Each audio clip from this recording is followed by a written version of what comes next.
All right, let's dive right in. Today, we're going to build a mental toolkit. It's all about navigating the wild world of information that's constantly being thrown at us. The goal here is simple, to help you spot manipulation and ultimately to defend your own mind.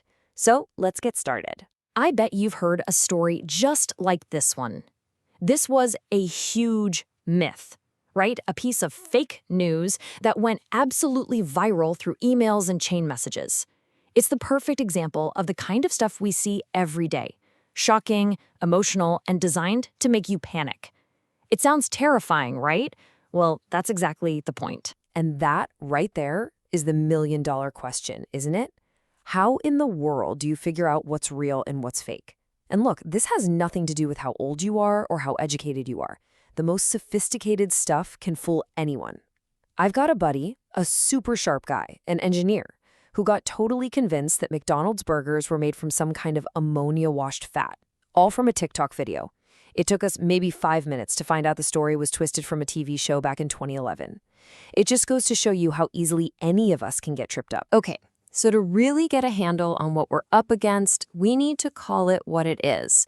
This isn't just about fake news. No, this is a genuine information war.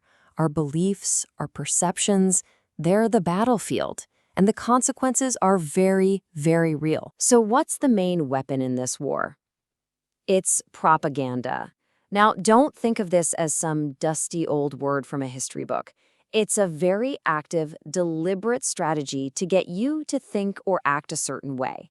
And even though the idea has been around forever, modern tech, we're talking social media, AI, all of it, has basically put it on steroids.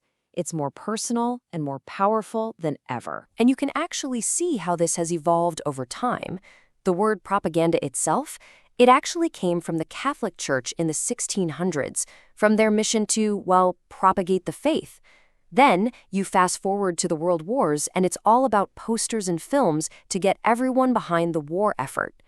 And now, wow, now we're dealing with what some call a digital iron curtain, where social media and AI can shape opinions on a scale that was just unimaginable before. So how do we even start to fight back? Well, it all begins with the most basic, most fundamental skill of all.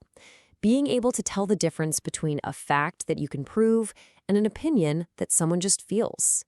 This is your first line of defense. Getting this right is absolutely crucial. Facts are things you can check. They have numbers, dates, evidence. Opinions, they're what someone believes or feels. Propaganda loves to blur this line, to sneak in an opinion in and dress it up like it's a cold, hard fact. Being able to spot that difference is the very first filter you should run everything through. Just look at these examples. It makes it super clear. Water boils at 100 degrees Celsius. Yep, you can test that, you can prove it, that's a fact. But Samarkand is the pearl of the East? I mean, that's a beautiful thought, a lovely opinion, but you can't prove it. Same thing with Alaska's glaciers. That's data, a fact. Someone thinking moose meat is gross? That's just, their taste. It's an opinion. Now, you might be thinking, okay, I get it, that's easy. But is it? The data tells a kind of a different story. A Pew Research study actually looked into this, and wow, only about half of adults under 30 could easily tell the difference.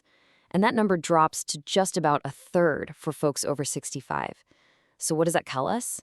It tells us this isn't something we're just born knowing. It's a skill, and it's one we all need to practice. All right, so now that we've got our foundation, fact versus opinion, we can get into the really juicy stuff. Let's open up the propagandist's playbook and take a look at 4 of their most common and most effective moves. First up, we've got a really nasty one. It's a classic from the world of what they call black propaganda. It's designed to do one thing: smear someone's reputation. So here's how this plays out. You invent a completely false, totally scandalous accusation about your target. Think about the worst things you can. The trick is, you're not even trying to prove it's true. Nope. The whole point is just to get people talking about it. Because once the debate starts, even when people are defending the target, their name and that awful accusation are said together, over and over again. And eventually, that rotten smell, it just sticks. Okay, next up is a tactic that works on a totally different level. This isn't about subtle hints or associations. This is all about shock and awe. The big lie is exactly what it sounds like. It's a lie that is so massive, so completely shameless, that people's brains just kind of short circuit. They think, there is no way someone could just make that up. It's too big. There must be some truth to it. The classic example, of course, was the false claim that Iraq was developing weapons of mass destruction, a lie that was used to justify a war. Okay, this next one is a lot more subtle, but I promise you, you see this one every single day, especially when you're scrolling online. Instead of actually making an argument with facts and logic, you just present your point as something that everybody knows is true. You'll see fake poll results thrown around, claiming 80 or 90% of people agree. It's a neat little psychological trick that plays on our deep-seated need to be part of the majority. Our brains see that number and go, whoa, I don't want to be the odd one out. And for our final tactic, we're looking at maybe the oldest and most emotionally powerful trick in the book. This one is designed to go right for the heart and completely bypass your rational mind. Deep down, we all know war is awful. It's brutal, it's inhumane. Our minds naturally resist it. So how do you get people on board with it? Simple. You rewrite the story. You don't have an invading army, you have an army of liberators. You aren't occupiers, you're saviors. This reframes the violence as a noble fight for justice, making it feel not just acceptable, but righteous. Okay, so we can now spot some of the most common attacks. That's huge. But just seeing them isn't enough. Now it's time to arm ourselves. Let's build our digital self-defense kit, step by practical step. Think of this as your 5-step checklist. It's a habit you want to build. So before you click share, just pause. Step 1. Who wrote this? Is it a real news organization or a satire site like The Onion? Step 4 is huge. Watch for those red flags. Is the language super emotional, using words like the worst or the best? And step 5, use the tools.